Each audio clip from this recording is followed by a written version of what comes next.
Charles, Il est là déçu, on aimerait avoir des le explications. Il y a pilote beaucoup de regrets, de monégasque. frustration. On a entendu beaucoup de colère à la radio. Et expliquez-nous les problèmes que vous avez dû affronter.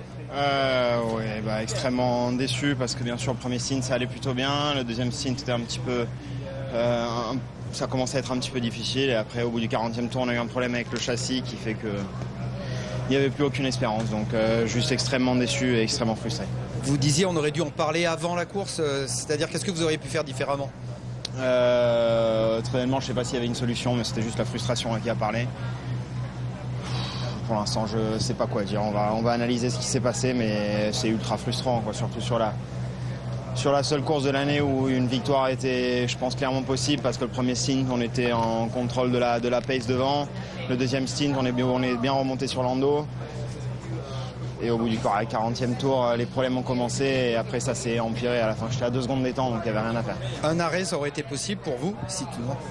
Ça aurait rien changé parce que malheureusement, avec mon problème au châssis, on perdait 2 secondes par tour. Donc, Et permettez-moi une dernière question. Vous êtes pénalisé de 5 secondes pour votre défense sur Russell. Ça ne change pas votre position, mais bon, votre point de vue dans cette défense. C'est possible. Je savais être assez agressif. Je ne pouvais pas faire grand-chose très honnêtement. J'ai tout donné. Je savais que c'était à la limite. Ça me surprend pas plus que ça. Non, il accepte la peine. C'est vrai que Au c'est moins, la lui accepte. frustration. Là, dans les mots de Charles Leclerc, il est toujours... Donc quand il dit que j'aurais pu régler les soucis si vous m'aviez écouté, bon, c'était un peu du bullshit, quoi. Au final, c'était un problème de châssis. Alors, bizarre d'où ça sort ce problème encore. Est-ce qu'il a roulé dans un gravier ou je sais pas.